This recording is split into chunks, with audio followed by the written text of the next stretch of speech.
Our next speaker, you know, one of the things about speakers that we've had here today is they're multifaceted.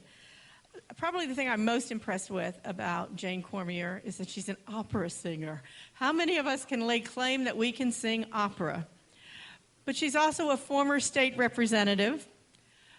When I think of her, I think of the term firebrand.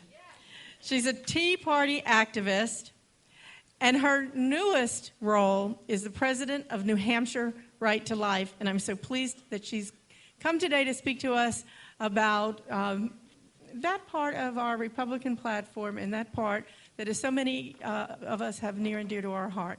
Jane.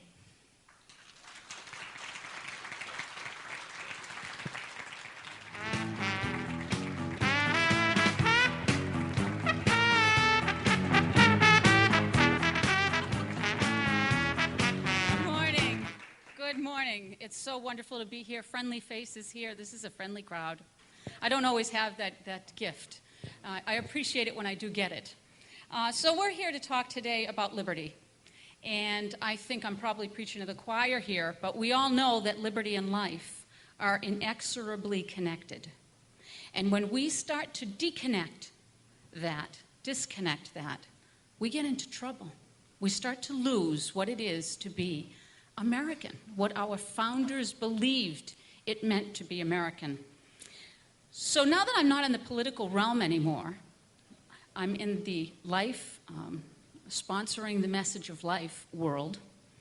I really, everywhere I go, I think it's so very important to tell people that the message is something that we should not be frightened of.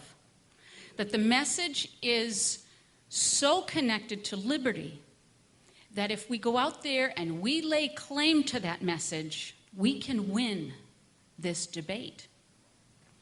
I can't tell you how many times I hear from politicians and from others, well, personally, I'm pro-life, but professionally, I'm pro-choice.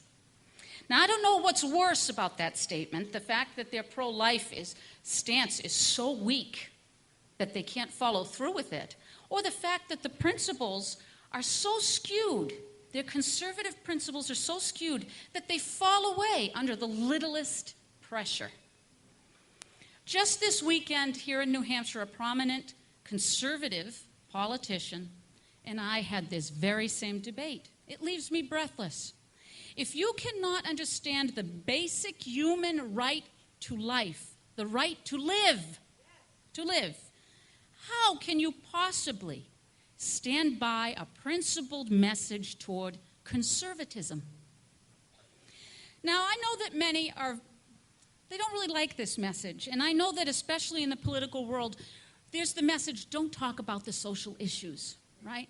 Let's not go there, because we can all get together on the issues that matter, like, funding or finance, whatever you're talking about, because it's an easier issue, right? But I can't tell you how much I disagree with that stance, and here's why. When we hide or diminish our support for life, we not only take away the opportunity to open the debate, but we tacitly agree with the left in their pro-abortion stance. We should not be doing that.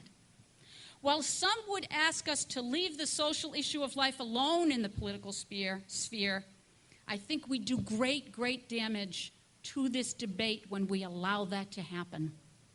We don't have to take this debate up in a nasty, right, really ugly way. Who doesn't want to support life? Who doesn't want to support life? This is a message that is growing. We are finding in New Hampshire Right to Life many youth groups all over the country, not just in New Hampshire, that are growing in colleges, young groups, young voters that are now coming to understand what the life message is all about. So to me, here's what I've learned in 7 months of being with Right to Life, New Hampshire Right to Life. This was a new gig for me. Right, I came on, I had a big learning curve, I had a lot of research. I had to talk to a lot of people. I talk a lot. But, I've learned that political parties and political entities, right, they play to win. We all like the big fat W, don't you? I mean, you've all seen this, right? But let's take that one step further. If we are a moral country, Christian country, our goal is not to win. We are not called by God to win. Because guess what? He's going to determine who wins or loses ultimately. We are called to stand. To stand. And that is something that every single person in this room can do. We cannot lose if we individually take up the banner to stand. So it's ours. That win is out there, and be careful about the win, because sometimes you win something you never counted on. When you play for the W, you sometimes play for something that maybe when you really look at it, at the essence of it, maybe that's not what you really wanted in the first place. We can all stand. That means that this life debate can be an individual mandate, and it's something that none of us should step back from. We're called to stand, and we can win.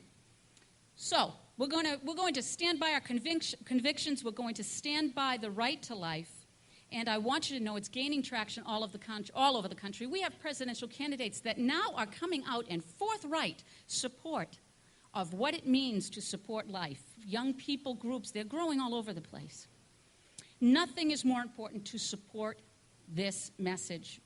New Hampshire Right to Life believes that every single person is important, because life is no longer just about the baby in the womb. It's about valuing our elderly and the infirmed. It's about standing against the creation of life only to kill it for supposed scientific reasons or for selective breeding. We could go on, but we are at the crossroads of deciding which way our country will travel. Will we take the principled road, or will we take the politically correct road? It cannot be denied that when we devalue one spectrum of life, we devalue all life. And this is not what was intended by the formation of this great country. When our founders spoke of life, liberty, and the pursuit of happiness, it all begins with life. So next month, New Hampshire Right to Life is going to be taking up a new initiative called CHAMP, Changing Hearts and Minds Project. And we're going on the road, and we're going to talk, and we're going to engage in a smile, engage with a positive message, because we believe this message is ours to win. Let's make it clear. Every baby is important. There is no moral difference between aborting a first trimester baby or a third trimester baby.